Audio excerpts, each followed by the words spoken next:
ঠাম্মি ছুটির পোশাক নিয়ে কটু কথা বলছেন, যা অভিমন্যুকে ক্ষুব্ধ করে তোলে। অভিমন্যু তার ঠাম্মিকে মনে করিয়ে দেয় যে পোশাক দিয়ে মানুষকে বিচার না করার শিক্ষা তিনিই দিয়েছিলেন। ছুটি সকাল থেকে পরিবারের সবার জন্য রান্না করলেও কেউ তার প্রশংসা না করে বরং তাকে সমালোচনা করছে দেখে অভিমন্যু অত্যন্ত অবাক হয়। শেষ পর্যন্ত সে ঘোষণা করে যে ছুটির দায়িত্ব তার এবং সে তাকে শাড়ি কিনে দিতে নিয়ে যাবে। দোকানে গিয়ে ছুটি সস্তা শাড়ি খুঁজতে চাইলে অভিমন্যু তাতে বাধা দেয়। অভিমন্যু জানায় যে সে দামি শাড়িই কিনবে, কারণ সে বাইরের মানুষের কাছে তাদের সম্পর্ককে নিখুঁত দম্পতি হিসেবে তুলে ধরতে চায়। এটি কোনো দয়া নয়, বরং তাদের মধ্যেকার একটি চুক্তির অংশ বলে সে উল্লেখ করে। দোকানের কর্মচারী যখন জানায় তাদের কাছে সস্তা শাড়ি নেই, তখন অভিমন্যু ছুটির জন্য দামি শাড়ি পছন্দ করতে শুরু করে।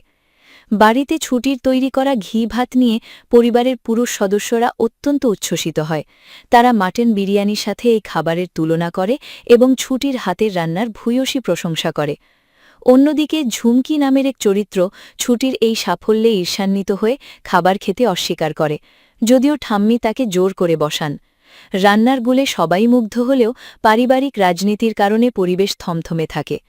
অভিমন্যু একদিকে যেমন ছুটির অধিকার রক্ষা করতে চায়, অন্যদিকে সে তার পারিবারিক আভিজাত্য এবং চুক্তিভিত্তিক সম্পর্কের মর্যাদা বজায় রাখতে বদ্ধপরিকর।